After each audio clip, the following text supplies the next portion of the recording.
time now for Media Watch, and for that I'm joined on set by Emma James. And Emma, you've been looking at the reactions online to those violent scenes that have broken out here in the Paris suburbs about the whole I Support Théo incident. Tell us more. Yes, absolutely. It is something that certainly has people talking, not just here in France, but around the world. But if we start with a look at this issue from the standpoint of Plantu, a French cartoonist, he has come up with this, which really is a nod to the fact that neither of these sides understand one another, and there is a huge amount of distrust there. What the words say are, it's possible that he's nice, and you've got a police officer and a youth from the Banlieues, both in a classroom, it would appear, being told that perhaps that the other person might be nice. And it really does kind of sum up one of the huge problems that exists between the police and the youths, mostly of immigrant backgrounds, in these areas.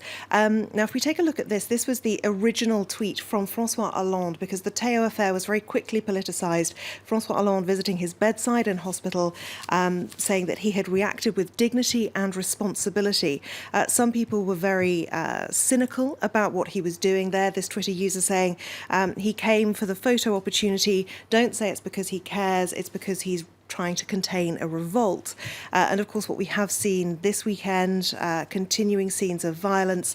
This Twitter user has tweeted, when the suburbs or the banlieue burn, it isn't a riot, it is a revolt. So are the people of France rising up? Well, Mashable has been taking a look at this, in particular the protests at Bobigny that attracted some 2,000 people on Saturday.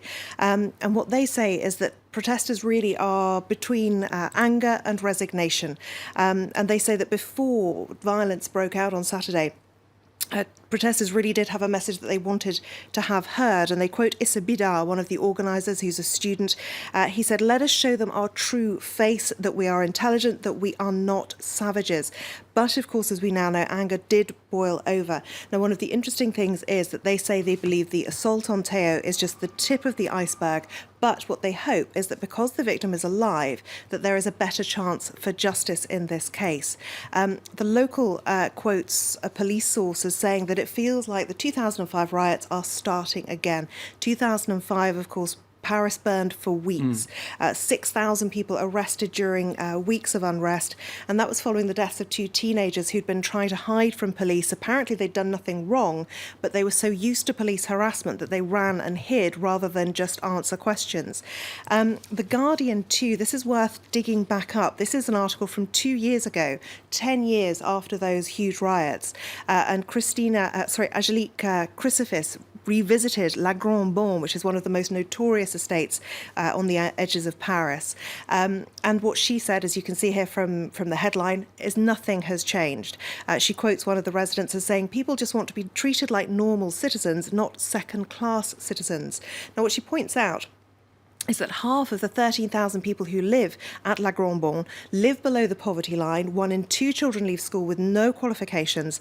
And she says that these riots were really supposed to be the wake-up call. And she points out that François Hollande came to power promising to end these ghettos. So it is yet another reason why you can see that François Hollande's popularity has plummeted during his presidency, because that is definitely something that he has failed to achieve. Okay, Emma, let's move on now. And after claims of Russian meddling in the US presidential elections, it's now reported that Moscow may have ears in the White House. Yes, absolutely. Shocking as it may seem, reports out this weekend, obviously in the wake of National Security Advisor Michael Flynn being reportedly outed as having had secret discussions with Russian officials. That was before Trump even took office. And if you see this cartoon from Anne Telnaes of the Washington Post, you have somebody hiding away in the top of Michael Flynn's Russian hat there. That's clearly Vladimir Putin. But on a more serious note, The Observer has written this particular article on its website, written by John Schindler, who is a security expert, former National Security Agency analyst. And what he gives are details of what he calls the beginning of a spy revolt against Trump. And what he talks about is the fact that the spy spies have never liked Trump's lackadaisical attitude towards the president's daily briefing. Now, he says they are actually withholding intelligence from the president, which seems an incredible thing to claim. The NSA, according to this gentleman, is now not producing reports for the president's eyes only. These are the kind of reports that contain the most sensitive intelligence that is out there. And a senior Pentagon intelligence official says that since January the 20th, we have assumed that the Kremlin has ears inside the White House Situation Room. Extraordinary times. Indeed. Emma James, thank you very much.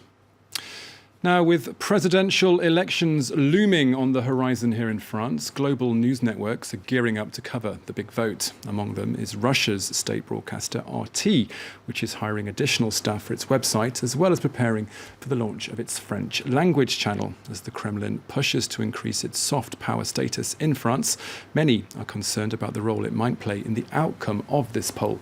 This after Russian hackers interfered in the US presidential race to the benefit of Donald Trump. Our journalists in Paris and in Moscow have been to find out more. This is their focus report. Cannot be part of a network funded by the Russian government that whitewashes the actions of Putin. I can't stress enough how strongly I am against any state intervention in a sovereign nation's affairs. What Russia did is wrong. Journalists at Russia Today line up to criticize the actions of Russian President Vladimir Putin, creating problems for his attempts to take control of international news narratives. The Ukrainian conflict started in 2014 and Moscow denied any official intervention. The state television channel stood behind the Russian government and when accused of broadcasting propaganda, went on the counterattack. Look at who is doing the labeling. It is the same people, the same establishment politicians or news outlets that used to control the narratives, used to control the story. Russia Today was created in 2005 by Vladimir Putin with the objective of challenging the Western media's news agenda. Yes, we're carrying the Russian point of view, but it also often happens to be the kind of alternative, different point of view that you might not necessarily have reflected adequately or explained properly in the mainstream media. The TV station was first broadcast in English, then in Arabic and Spanish. With its name shortened to RT, it put new focus on the internet and social media to conquer new territories. In France, the site launched in 2015 and its videos have generated millions of page visits, especially on issues like protests against homosexual marriage. Thank you very much. Other stories that have generated interest include this one, which claims that the mainstream media is lying about the battle for Aleppo. How can you quantify that? How can they maintain that the Syrian government is attacking civilians in Aleppo when every person that's coming out of these areas occupied by terrorists is saying the opposite? Although introduced as an independent journalist, this woman was in fact an activist invited to the UN by the Syrian regime. These civilians who are talking about. There is a true desire to impose the official Russian narrative on a whole series of events by using the fact that a lot of people here, for many different reasons, over the past 15 years, have lost confidence in public discourse. They don't trust the media or politicians. The objective of Russian media is not to disseminate content based on truth and objectivity. The idea is to truly influence by a narrative, by a very precise, pre-constructed narrative. Officials say the White House is behind the terrorism of their population and new evidence... Conspiracy theories are often given airtime on the channel, like this long interview broadcast by the German Russia Today site. A so-called journalist accuses the French government of organizing terrorist attacks on its own country. Even though the government may deserve it, we don't want the people to just let off steam. So we distract them with this sort of attack. The Paris attack on Charlie Hebdo is clearly a manipulated terrorist attack. In 2014, the Kremlin launched Sputnik. The channel rose out of the ashes of the state agency RIA Novosti and has since blossomed in several countries and languages on the internet and television networks. In Paris, its journalists claim to work in total independence. Since the end of the Cold War, the Russian point of view has been ignored. It's as if it didn't exist. We indeed have an alternative vision of information, but it's absolutely free from all Kremlin directives or from anywhere else.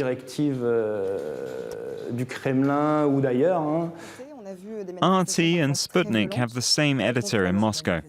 In France, their editorial lines are very similar and generally express right-wing views. Alarmist comments on immigration are common, while the National Front is often praised and extreme right websites often share their articles. However, Sputnik France refuses to place themselves on a political scale. It goes from the far left to the far right. Yes, there are people with far left beliefs and there are people with far right beliefs, both working in this newsroom. The European Union sees this rise of Russian media as something to be wary of. The European Parliament has even voted a resolution against what they term as propaganda. Opinions are divided in France, even among those in the same political party. I think there's nothing frightening. There is, however, a lack of maturity. These are young media stations that haven't been in France for a long time. Russia today has only been around for a few years. Sputnik is even younger. Therefore, like all media, when they start out, there are perhaps mistakes, articles that are maybe a bit excessive. There is no exaggeration, there is underestimation of the phenomenon. It's a massive phenomenon of disinformation identical to that which occurred during the Cold War. But it's the same process, the same objective to destabilize the Western world. One thing is sure, France is on RT's radars. The channel is due to launch a French-speaking version at the end of the year and open a new bureau in Paris. The initial budget is around 15 million euros. The channel's heads in Moscow claim not to support any political party. Okay, it's time now for another quick break. I'm back at the top of the hour with more world news and headlines. Do stay with us.